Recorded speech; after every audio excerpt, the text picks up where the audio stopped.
Hey guys, I'm here to do a review. I'm going to put this review up on both my channels, so the Follow Facts and Bitten by Book Lust, so whichever one you're watching it on. This is my review of Stasi Elredge's book, Becoming Myself, Embracing God's Dream of You. So I've got some notes, so if I look down, I'm just reading my notes. So this book is very captivating, challenging, and very, very promising.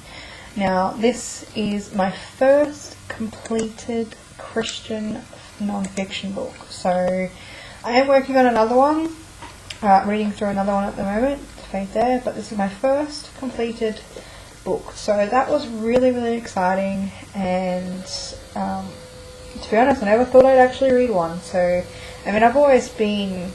I read books about angels and tarot and all that sort of stuff. I love spiritual books, but I don't believe I've actually read and finished a Christian non-fiction book or a fiction book. So, I picked this one up off NetGalley. I just came into my safe and I was, researching things, and I believe it's Crosswalk. I'm just going to recheck that later on, but I watched a video on there when she was talking about her book, and it really, really captured my attention because a lot of the things that she was talking about, I have, questioned myself, been through myself, and so I really sort of connected with her story. And so I went on NetGalley, which is a site, if you are unaware, where you can get like ARC copies, which are advanced readers copies of books, or sometimes they're not even just ARC, sometimes they're just there for review.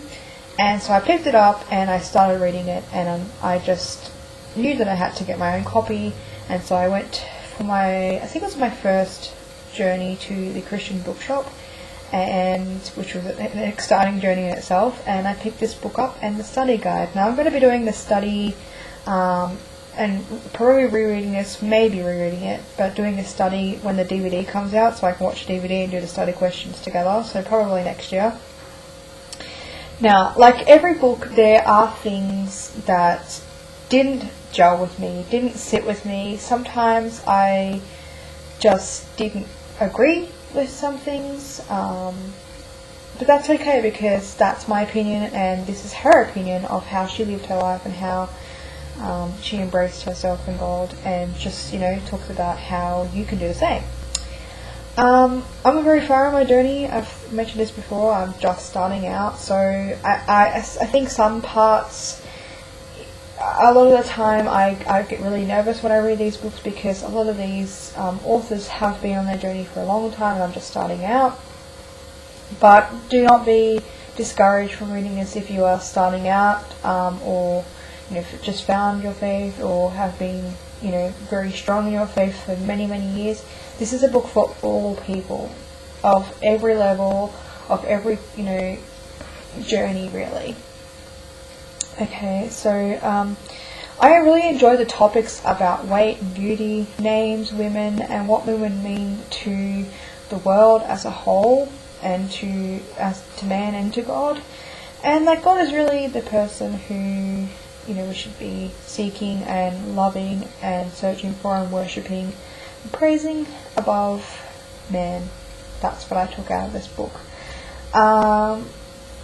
It was a very, very intense read. There were some parts of this book that took me so long to get through, and I think today's the 6th, so I think it's taken about 3 weeks to read it, and there were times where I had to put it down because it was just very intense, very raw, but there were also some fantastic moments of just sheer clarity that came from it, and especially when I was reading the chapters about mothers.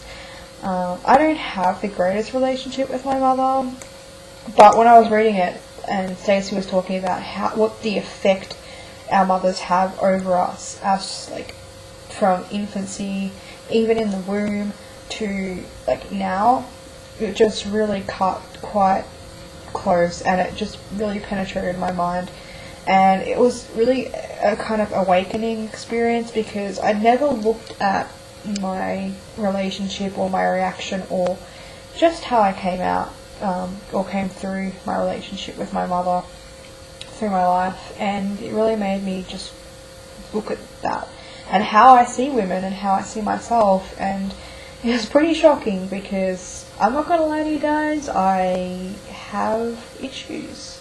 My mother is one of those people who, I guess, like Stacey talks about, is very misogynistic against women as well. Like, she'll call them, my mother has like self-esteem issues, so I won't go into too much detail. I'm not bagging my mother either, so that's one thing. One thing that she mentions is that we can actually look deeply into our past and into our relationships with women and our mothers, but we don't have to blame them. So that was one thing too, because I don't really blame my mother, but I do wish that she had had more impact in my life.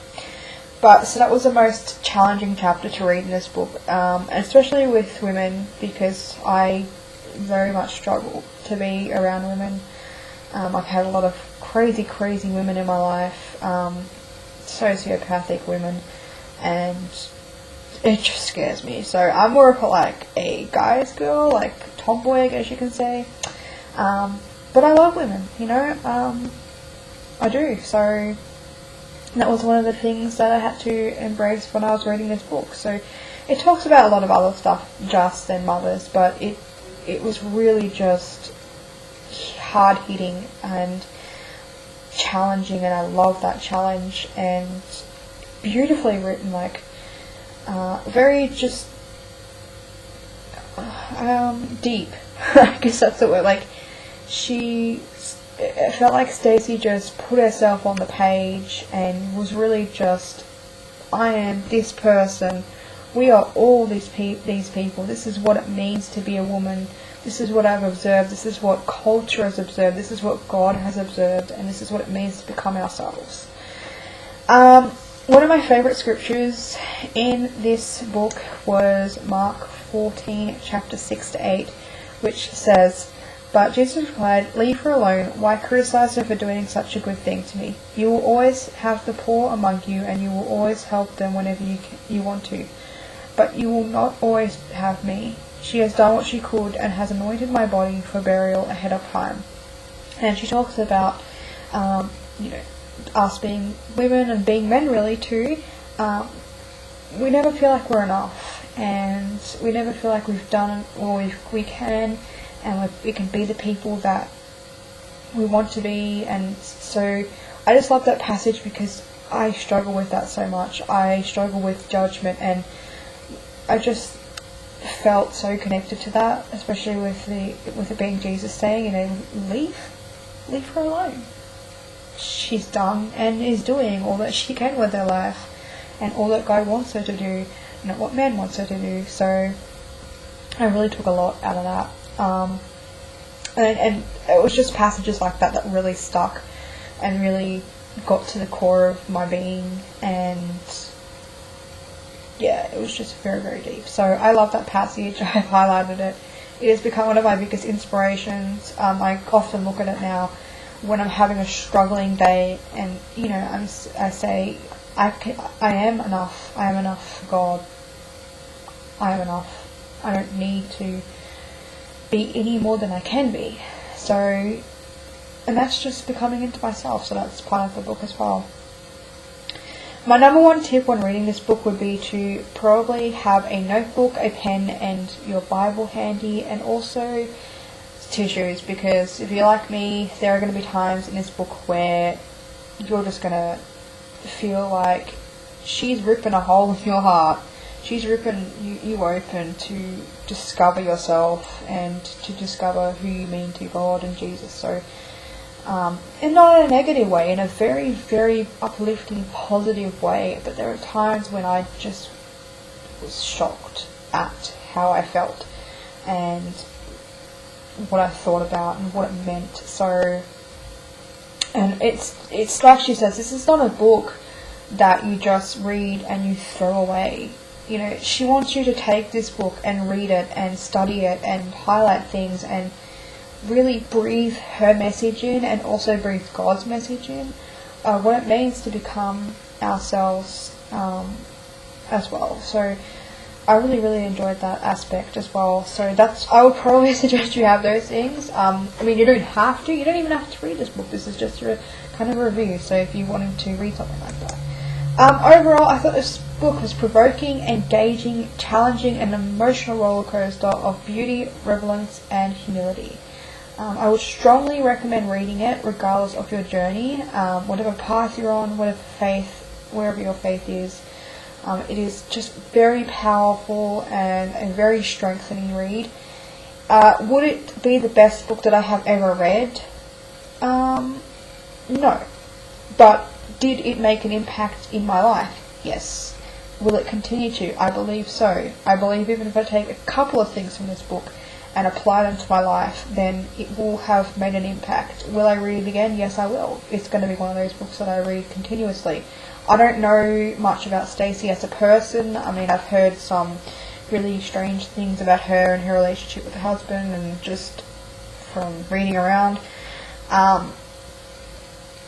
I don't want to judge, so, you know, but as a book and as an author and as her message, it's fantastic and strong, and I really enjoyed it. So if you are looking for a Christian non-fiction book, which is kind of like a memoir, I'd say it's self-help memoir. I'm not sure what they really classify it as.